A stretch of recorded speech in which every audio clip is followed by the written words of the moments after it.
This saga is never ending. Rumors have it that the Montreal Canadiens have circled back to Pierre-Luc Dubois again, and it's now not a certainty that he's going to LA. Jesse, we got to sit down and talk about this Pierre-Luc Dubois situation, hopefully for the final time.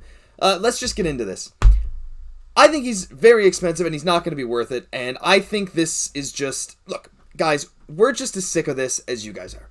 Right? Pierre-Luc Dubois, right now, we thought he was gone to LA.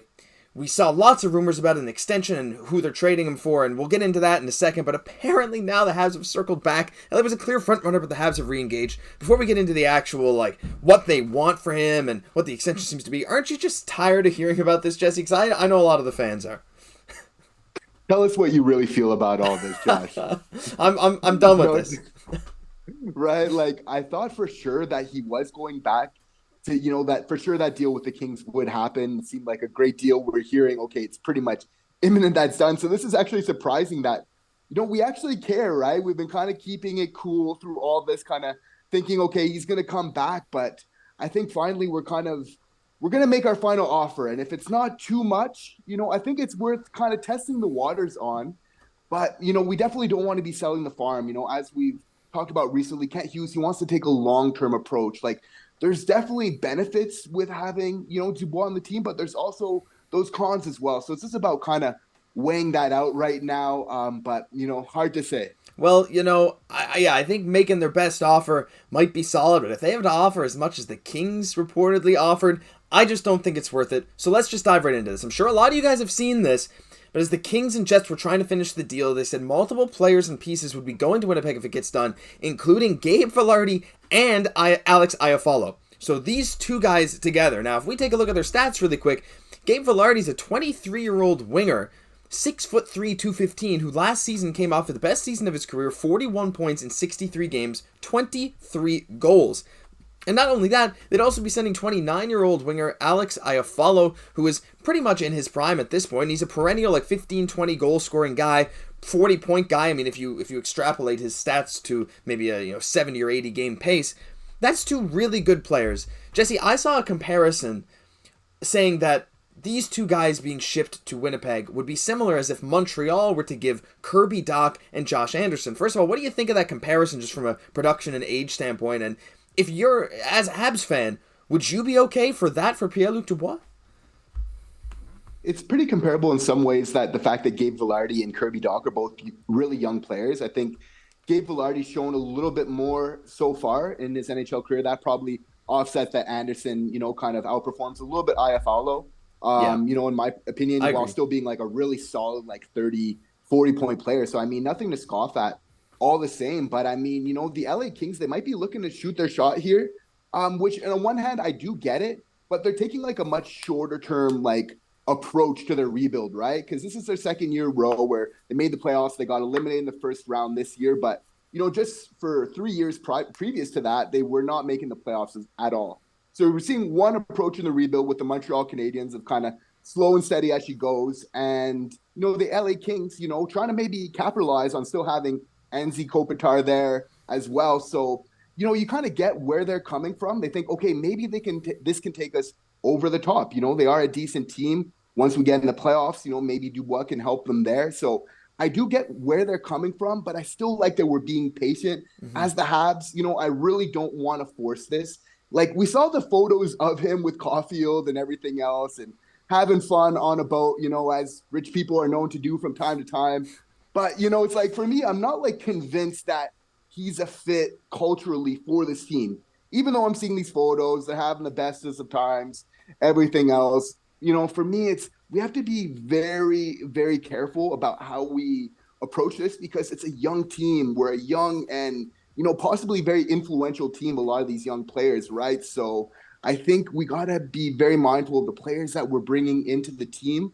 So, for that reason, I definitely have been taking a cautious approach this whole time. I think you feel the same way, eh, Josh? Yeah, I completely agree. And honestly, at this point, again, just looking at what the Jets are going to want in return. Right now, Gabe Vilardi and Alex Iafallo are established players. They're players that can help the Jets now, while Vilardi will still be, peaking in a few years. But they're established players.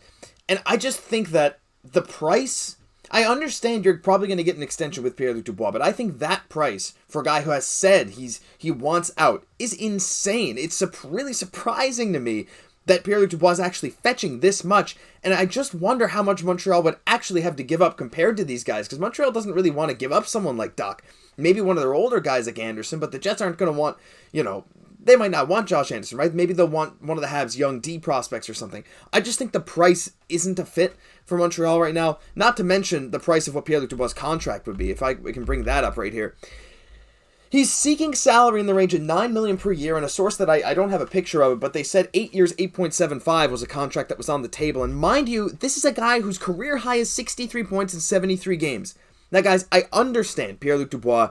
Like, a center like this, 6'2", 205, he's, at 28, he's a near 30-goal scorer. He has potential to go up to easily a point per game in the right situation, but if you have to give up two very solid players, and if that's the amount of money he wants, $1 million a year more than Suzuki and Caufield, I just feel like it's just not worth it.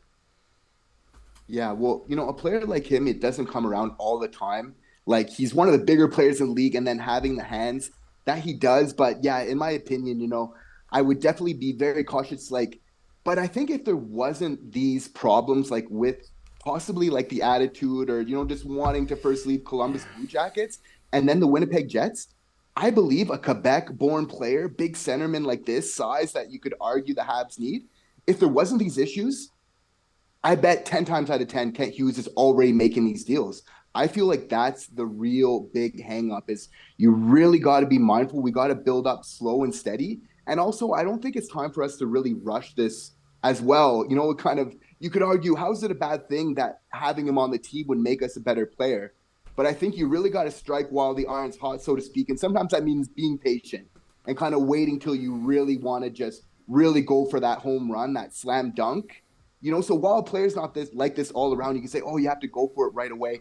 I think we need to wait a little bit longer before we step into our contention window. Yeah, and you know what? To be quite honest, I'm running out of patience with this whole Pierre-Luc Dubois saga. This and Matvei Michkov, it feels like that's all we're talking about these days. But hey, we got to report the news to you guys. There's new PLD news, there's new Michkov news every day. So I know you're sick of it, but hey, we don't really have much of a choice. One final thing before we end the video here today, Jesse. Sort of talking about a potential future Habs center, depending on where they decide to slot Kirby Dach. I think he fits at center much better than winger for Montreal long term, but he's an elite defender.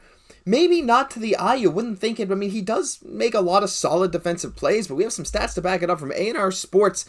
They ranked their top 10 defensive centers by some proprietary advanced stats that they have, I believe. And we can see some very interesting things. No surprise, Patrice Bergeron tops the list at number 1. Surprising Noah Cates there at number 2 for the Philadelphia Flyers. He's quite the good defensive center, but this all makes sense, and you get down to number 10. The 10th best defensive center in the NHL, according to A&R, is Kirby Dach. Jesse, is this surprising to you to see his name there? Because I feel like I saw his name and I was like, wow, there's a Montreal Canadian on this list, especially with the season we just had. But then I think about it and I'm like, Kirby does kind of make an impact, whether or not it's always, the most visible or flashy play.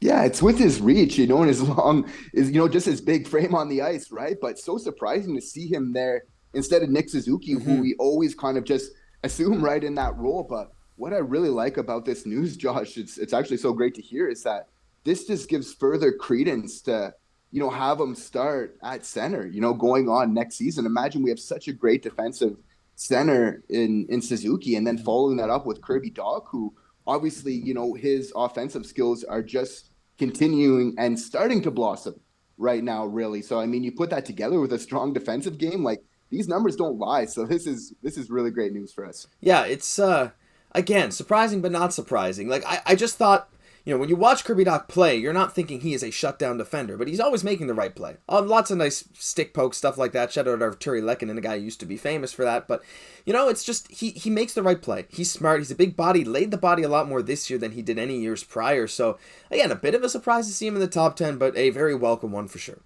That'll do it for this news edition of Habs Digest. If you enjoyed, leave a like, comment, subscribe to the channel. Thank you so much for 6,000 subscribers, by the way. For those of you that are still here at the end of the video, leave a comment saying 6,000 so we know you watched right till the end. I'm Josh Gosse for my co-host Jesse Poirier. We'll catch you in the next one.